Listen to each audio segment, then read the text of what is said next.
तो आदाब, नमस्कार, गुड इवनिंग, सत श्री अकाल। एक बार फिर आप तमाम लोगों का स्वागत है क्राइम तक की कहानी की इस एपिसोड में। उम्मीद है पूरी फैमिली अच्छी होगी।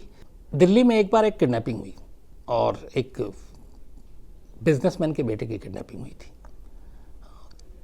उस वक्त मैं प्रिंट में था, जनसत्ता न्यूज़पेपर में, और हम लोगों को ये खबर पता चली। ये नॉर्थ बल्कि ईस्ट दिल्ली का मामला था। नहीं, ईस्ट नहीं, वेस्ट दिल्ली का, वेस्ट डिस्ट्रिक्ट का।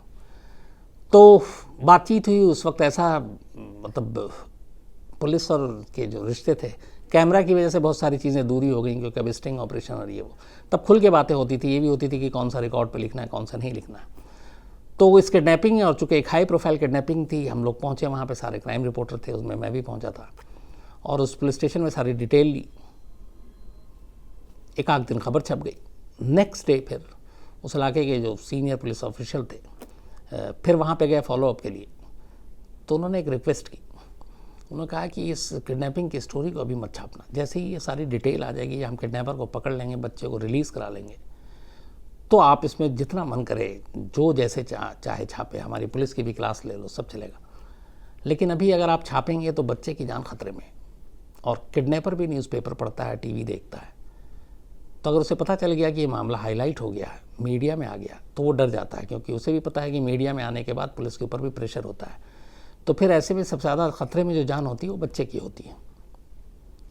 तो जब ये सारी चीज़ें समझाई गई तो हम लोगों को भी समझ में आया, और हमारा भी मकसद ये है कि रिपोर्टिंग करना है, लेकिन किसी की ज़िंदगी को ख़तरे में डालकर नहीं। तो ये था कि ठीक है, पुलिस अपना काम कर रही, बात आई गई, हो गई। इत्तेफाक से एक अखबार ने ये खबर छाप दी थी और बाकी ने नहीं छापी। बाकी को डांट भी पड़ी बॉसेस से अपने कि ये खबर थी, बड़ी थी, इतने बड़े बिजनेसमैन का वो किडनैपिंग हुआ बच्चे का, उसके तुम लोगों ने मिस कर। तब उनको खैर बताया कि ये सिचुएशन थी, तो फिर वो भी समझ गए, बात आई गई, हो गई। 3 दिन के बाद उस बच्चे की लाश मिलती है जिसका किडनैप किया गया था, और किडनैपर ने उसे मार दिया था। खैर पुलिस उसके बाद उस किडनैपर तक पहुंचती, किडनैपर को पकड़ के लाती और उसी पुलिस स्टेशन में लाती जिस पुलिस स्टेशन में करीब 4 दिन पहले हम लोगों ने बैठ के बात की थी, और हम लोगों से कहा गया था कि स्टोरी को ना छापें।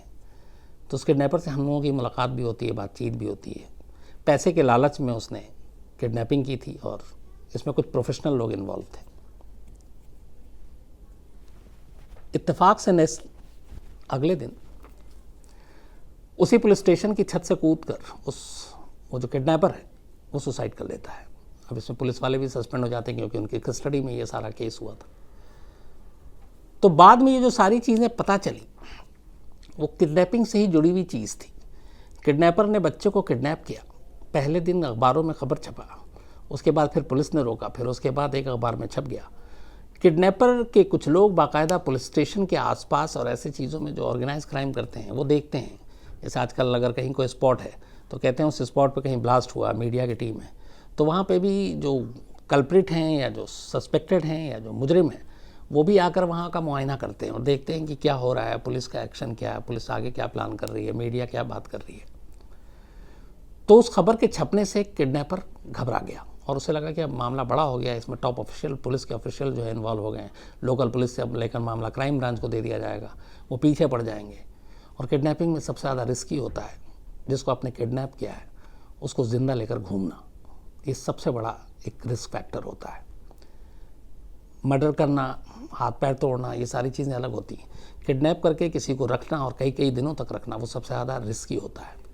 तो किडनैपर को हर पल ये लगता है कि जिसको उसने किडनैप किया कहीं वो ऐसी गलती न कर दे जिससे वो पकड़ा जाए, और किडनैपिंग में सज़ा भी अच्छी खासी है। दूसरा ये भी लगता है कि जिसे किडनैप किया, अगर उसने उसकी शक्ल पहचान ली तो कल को छूटने के बाद या उसको रैंसम भी मिल जाता है, छोड़ देता हूँ, तो भी वो उसको पहचान सकता है, गवाही दे सकता है और वो फंस सकता है। तो इसमें रिस्क फैक्टर हमेशा ज़्यादा इन्वॉल्व होता है। तो जब अखबार में खबर छपा तो उस किडनैपर को डर लग गया, और उन लोगों ने, जो पहले से ये तय था कि फिरौती लेके बच्चे को छोड़ देंगे, उस बच्चे को मार दिया, सिर्फ इसलिए क्योंकि उनको पकड़े जाने का खतरा था। बाद में उसके बाद जब वो पकड़ा गया किडनैपर, उसकी फैमिली को नहीं मालूम था कि ये लोग क्या करते हैं। फैमिली को लगता था ये ठीक ठाक लड़का है, उनका क्राइम से कोई लेना देना नहीं। लेकिन जब अब उसका फ़ोटो छपा, उसकी पहचान छपी, तो उसकी माँ और घर वालों को पता चल गया। वो लोग थाने मिलने आए, और उसके बाद फिर उसे लगा कि अब उसकी भी पोल खुल गई, तो शर्म से और बाकी चीज़ों से फिर उसने भी कूद कर जान दे दी। और वो भी मर गया। ये इंसिडेंट मैंने आपको इसलिए सुनाया क्योंकि किडनैपिंग में सबसे बड़ा रिस्क फैक्टर होता है जिसको किडनैप किया उसकी जान को लेकर। यूपी में इन दिनों जो कुछ हो रहा है, जो कानपुर की आपको उस दिन कहानी सुनाई, एक लैब टेक्नीशियन को किडनैप किया, 22 जून को किडनैप किया, 26 जून की रात को उसने भागने की कोशिश की, 27 जून की सुबह उसको मार डाला। सिर्फ वजह ये थी कि जो किडनैप किया उसमें से 2 उसके अपने कुलीग थे, जिस लैब में वो काम करता था वहाँ काम करते थे, और उनमें से किसी एक को वो पहचान गया था। अब उनका पहले से ये था कि फिरौती के 30 लाख मिलेंगे और इसको छोड़ देंगे, लेकिन अब अगर एक को पहचान गया वो, तो फिर ये कि बाकी लोगों के लिए भी खतरा है, एक को पकड़ेंगे तो फिर बाकी से पुलिस उगलवाएगी उसके बारे में। तो उन्हें लगा कि नहीं, अब इसको छोड़ना खतरे से खाली नहीं है, और इसीलिए उन्होंने उसे मार दिया। मारने के बाद फिरौती के लिए कॉल किया। सेम उसके बाद गोरखपुर में होता है इसी संडे को। 5वीं क्लास में पढ़ने वाला एक 14 साल का बच्चा संडे के दिन घर छुट्टी थी, खेल रहा था, और दोपहर करीब 12 बजे वो घर से निकलता है अपने दोस्तों के साथ खेलने के लिए। उसके निकलने के ठीक 3 घंटे और 5 मिनट के बाद उसके फादर के मोबाइल पे कॉल आता है और वो कहते हैं कि तुम्हारा बेटा जो है मेरे कब्जे में है और 1 करोड़ रुपए रैंसम दो। इस कॉल को सुनकर बाप घबरा जाता है। पहले तो उसे यकीन ही नहीं होता। बाप की गोरखपुर में एक पान की दुकान है, पूरा जन्म शायद वो झोंक दे तो 1 करोड़ रुपए इकट्ठा न कर पाए, लेकिन अब उसके लिए 1 करोड़ और वो भी बेटे की जान, 5 भाइयों का इकलौता, बहनों का इकलौता भाई, वो बाप की हालत समझी जा सकती है। पिता के पास 1 करोड़ थे नहीं, पुलिस के पास गए, पुलिस को बताया, पुलिस ने कहा ठीक है हम फ़ोन सर्विलांस पे लगाते हैं। उसके बाद पुलिस ने सर्विलांस पे भी लगाया, रात को फिर कॉल आया, पुलिस ने उसके बाद 3 लोगों का उस सर्विलांस के ज़रिए उठा भी लिया। उसमें एक लोकल शॉपकीपर और निकला, एक मोबाइल बनाने वाला निकला। लेकिन जो काम पुलिस उस वक्त रात को ही कर सकती थी, बाकी उनके ज़रिए किडनैपर को पकड़कर बच्चे को आज़ाद करा सकती थी, वो काम किया नहीं पुलिस ने और वक्त निकल गया। नतीजा ये हुआ कि इधर बाप गिड़गिड़ा रहा, फ़ोन पे कॉल फिर आ रहा है और सौदा करीब 30 लाख में था। उसने कहा कि मैं 1 करोड़ रुपए कहीं से ला ही नहीं सकता हूँ। आखिर में किडनैपर को भी मालूम था जिसने किडनैप किया कि इसकी माली हालत क्या है, 30 लाख में बात हो गई थी। लेकिन चूंकि अब सर्विलांस पे हो गया और सर्विलांस के बाद भी पुलिस ने उठा लिया और उठाने के बाद बच्चे तक नहीं पहुंची और असली किडनैपर तक नहीं पहुंची, तो ये बात किडनैपर को भी मालूम हो गई कि उसके साथी को पुलिस ने उठा लिया है, पुलिस उन तक पहुंच गई, अब हम तक पहुंचेगी, बच्चे तक पहुंचेगी, भांडा फूट जाएगा। तो ऐसी सिचुएशन में क्या करेंगे? ऐसी सिचुएशन में वही होता है जिसमें सबसे ज़्यादा रिस्क फैक्टर होता है। उन्होंने बच्चे को मार डाला और मारने के बाद वहीं गाँव के बाहर एक नाले के पास उसकी लाश फेंक दी।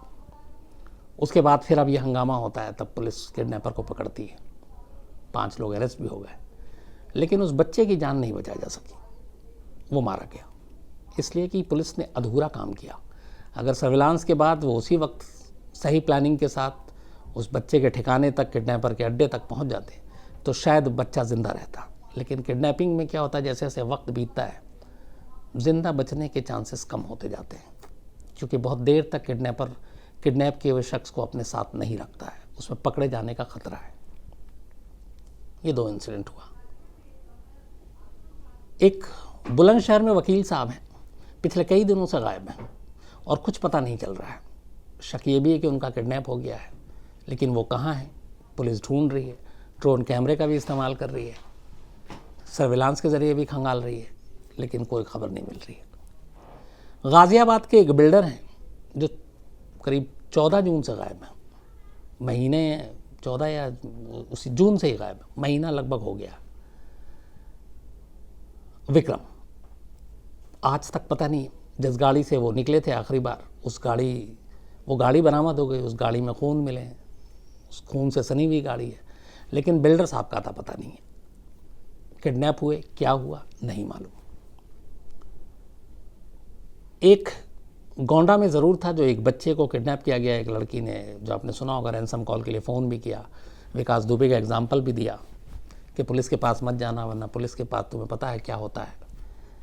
उसे ज़रूर वक्त रहते बचा लिया गया, और वो इसलिए बच्चा बचा क्योंकि पुलिस ने जो सर्विलांस पे फ़ोन लगाया और सारी चीज़ें और उनके लोकेशन को ट्रेस किया, तो एक साथ सब कुछ करते गए। अगर उसमें भी ज़रा से देरी होती, एक आध रात का फ़र्क होता, तो जान खतरे में पड़ जाती। क्योंकि किडनैपिंग में ज़रा सी भी अगर किडनैपर को आहट भी मिल गई कि पुलिस उन तक पहुंच रही है या उनके बारे में सुराग मिल गया या उनकी आइडेंटिटी जो है वो अब खुल गई है, तो वो पहला काम ये करते हैं कि जिस शख्स को किडनैप किया उसे मार डालते हैं। और इसीलिए किडनैपिंग के केस को बहुत फूंक फूंक के रख के देखना पड़ता है। हमारे देश में हर साल लगभग एवरेज जो है नेशनल क्राइम रिकॉर्ड ब्यूरो का NCRB 1 लाख किडनैपिंग के केसेस होते हैं हिंदुस्तान में। और इनमें से जो 1 लाख केसेस होते हैं, करीब 2,500 से 3,000 ऐसे केसेस होते हैं जिनमें जिसको किडनैप किया जाता है उसको मार दिया जाता है, वो अलग अलग वजहों से। रैंसम के कॉल नहीं मिले, ये पुलिस वहाँ तक पहुँच रही, पुलिस का काम मिशन अधूरा रह गया, उन्हें डर लगा, उन्हें लगा कि वो फंस जाएंगे, पकड़े जाएंगे, तो फिर बला टालने के लिए उन्होंने जैसे किडनैप किया था उसे ही मार देते हैं। तो करीब 1 लाख किडनैपिंग के केसेस हैं। बहुत बड़ी इंडस्ट्री है हमारे यहाँ किडनैपिंग की। बबलू श्रीवास्तव के ज़माने में ऑर्गेनाइज्ड पूरी एक किडनैपिंग की इंडस्ट्री। तो कहते हैं कि इंडिया में किडनैपिंग को एक इंडस्ट्री का रूप देने के पीछे जिस शख्स का, जिस गैंगस्टर का हाथ है, उसका नाम बबलू श्रीवास्तव है, जिसने सिर्फ यहीं बैठ के नहीं बल्कि गल्फ़ में बैठ के और इधर उधर से कहाँ कहाँ के बिजनेसमैन को किडनैप किया। और ये लोग करोड़ों में फिरौती लिया करते थे और अलग अलग ठेका दिया करते थे और इनके काम का तरीका अलग था। एक आदमी इन्फॉर्मेशन देगा किसी शख्स के बारे में कि इसके पास पैसा है, दूसरा बताएगा कि किस रूप में पैसा है, तीसरा बताएगा कहाँ से मिल सकता है, फिर वो कहाँ मिलेगा, कितने बजे मिलेगा, फिर उसको उठाना कहाँ है, फिर उसको दूसरे शहर कौन ले जाएगा, दूसरे शहर से उस जगह पे कौन ले जाएगा, उस अलग अलग गाड़ियों में कौन ले जाएगा, आखिरी में उसको कहाँ रखना है। ये पूरा एक चेन काम करता है किडनैपिंग इंडस्ट्री में। इसका जो कहते हैं कि जो शुरुआत की वो बबलू श्रीवास्तव ने की। तो 1 लाख के करीब केसेस हैं हमारे यहाँ। 2,500 से 3,000 लोग ऐसे हैं जो बदकिस्मत, जिनको किडनैपिंग करने के बाद अक्सर मार दिया जाता है। और इसमें से अगर रेशो देखें तो करीब 40-60% है। 60% मेल किडनैपिंग के केसेस होते हैं और 40% महिलाओं के किडनैपिंग के केसेस होते हैं। पूरे हिंदुस्तान में अगर 1 लाख केसेस लगभग एवरेज है NCRB के डाटा के हिसाब से, तो उसमें टॉप पे नंबर 1 पे उत्तर प्रदेश है, UP, जहाँ की मैं आपको इतनी सारी अभी कहानियाँ सुना रहा हूँ। हाल में आप देखिए कानपुर, गोंडा, गोरखपुर, दिन अभी वकील साहब का भी पता नहीं, ये जो गाज़ियाबाद के बिल्डर इनका ही पता नहीं क्या है। इस 1 लाख में से एवरेज लगभग 19,000 के आसपास, 18 से 19,000 के बीच अकेले UP में किडनैपिंग के केस। NCRB के 1 साल पहले के डाटा के हिसाब से जाएं तो देश में नंबर 1 पे UP किडनैपिंग में, नंबर 2 पे महाराष्ट्र, ये भी एक थोड़ा सा शॉकिंग है, 3 पे बिहार है। बिहार में किडनैपिंग की इंडस्ट्री बहुत बदनाम है और वहाँ किडनैपिंग से बहुत सारे लोग मालूम है कि वहाँ की सच्चाई क्या होती है। तो नंबर 1 पे UP है किडनैपिंग के मामले में। अगर आप मेट्रोपॉलिटन सिटी के हिसाब से जाएंगे तो हाईएस्ट किडनैपिंग के केसेस 1 लाख पॉपुलेशन के हिसाब से अगर आप उठाएं पर 1 लाख पे, तो उसमें दिल्ली नंबर 1 पर है। दिल्ली में करीब 5,000 किडनैपिंग के केसेस थे। इसके बाद मुंबई का नंबर है जहां करीब 21-2200 के करीब थे। बेंगलुरु तीसरे नंबर पर है मेट्रोपॉलिटन सिटी में, और इसके अलावा फिर इंदौर है, पटना है।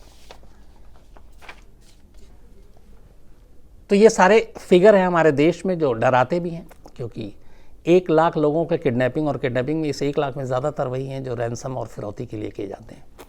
लेकिन अगर पुलिस सही वक्त पे सही एक्शन ले लेती है तो ठीक है, नहीं तो फिर आप मान के चलिए कि जैसे जैसे वक्त बीतता है ज़िंदा बचने के चांसेस बड़े कम होते हैं, और ये बड़ा सेंसिटिव इशू होता है। इसमें कई सारी चीज़ें एक साथ देखनी पड़ती हैं।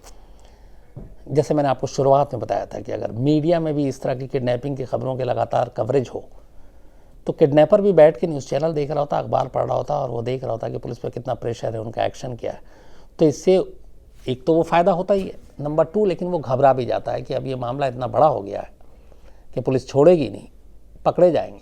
तो पहला काम यही करता है कि जिस शख्स को किडनैप किया उसी को मार देता है। ऐसा होना नहीं चाहिए। तो इधर यूपी में अचानक किडनैपिंग और इन सारी चीज़ों की बाढ़ आ गई है।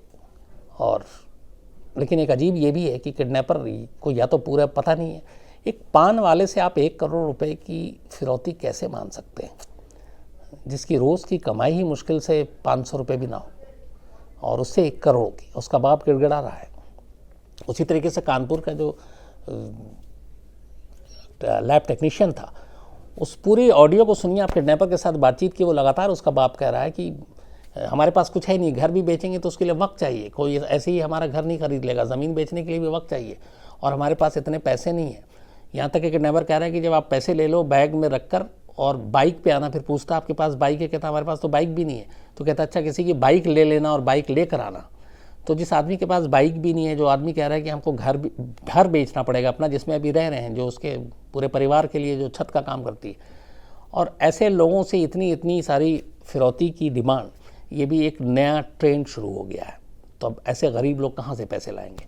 ये गोरखपुर वाला तो पूरा जन्म निकाल दे तो भी शायद 1 करोड़ रुपये नहीं जमा कर पाता, और कानपुर में भी यही हुआ, उस बेचारे को 30 लाख रुपए जमा करने में इतना वक्त लगा, लेकिन उससे पहले ही बेटे को मार दिया जाकर, और अभी भी उसकी लाश नहीं मिली है। पुलिस ढूंढ रही है, करीब 1 महीना हो गया पूरा संजीत यादव की किडनैपिंग को, और 27 जून को तो मार ही दिया गया। तो 27 जून को लाश नहर में बहा दी गई, और आज 28 जुलाई है, तो 1 महीना हो चुका है, लाश का भी अता पता नहीं है, और वो 30 लाख तो दिए ही थे, उसका भी कोई सुराग नहीं।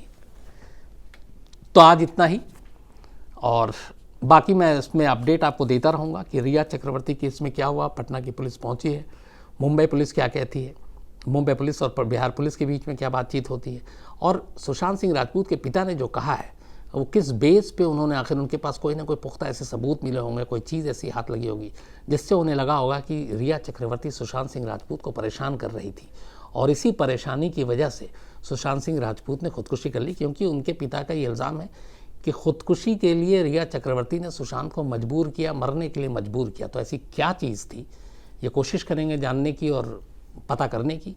जैसे ही पता चलेगा आप तक ज़रूर इसको रखेंगे।